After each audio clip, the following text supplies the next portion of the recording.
Matilda, she barked. Stand up. Who, me? Matilda said. What have I done?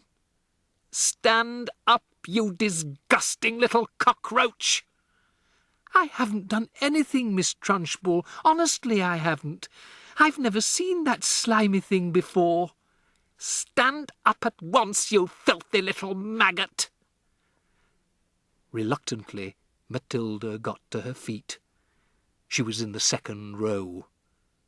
Lavender was in the row behind her, feeling a bit guilty. She hadn't intended to get her friend into trouble. On the other hand, she was certainly not about to own up.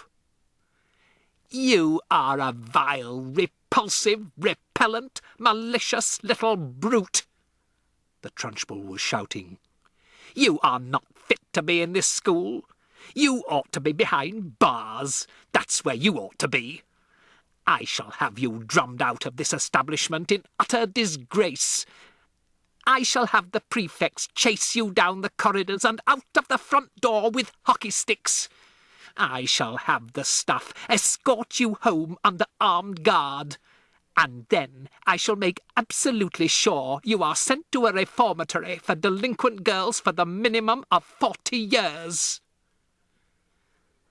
The Trunchbull was in such a rage that her face had taken on a boiled colour, and little flecks of froth were gathering at the corners of her mouth. But she was not the only one who was losing her cool. Matilda was also beginning to see red. She didn't in the least mind being accused of having done something she had actually done. She could see the justice of that.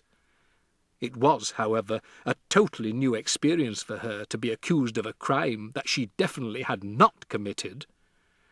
She had had absolutely nothing to do with that beastly creature in the glass. By golly, she thought, that rotten Trunchbull isn't going to pin this one on me.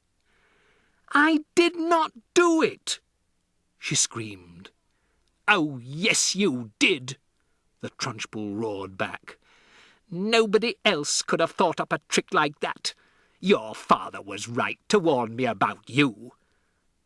The woman seemed to have lost control of herself completely.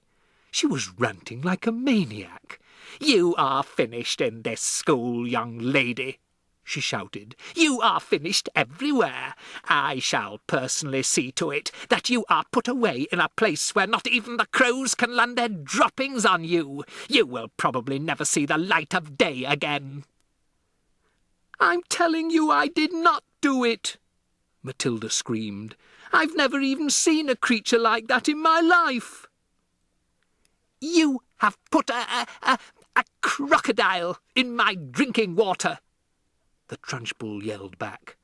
There is no worse crime in the world against a headmistress. Now sit down and don't say a word. Go on, sit down at once. But I'm telling you, Matilda shouted, refusing to sit down.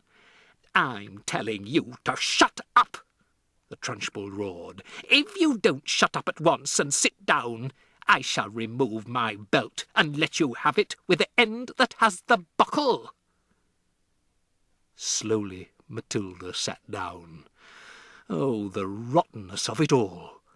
The unfairness! How dare they expel her for something she hadn't done?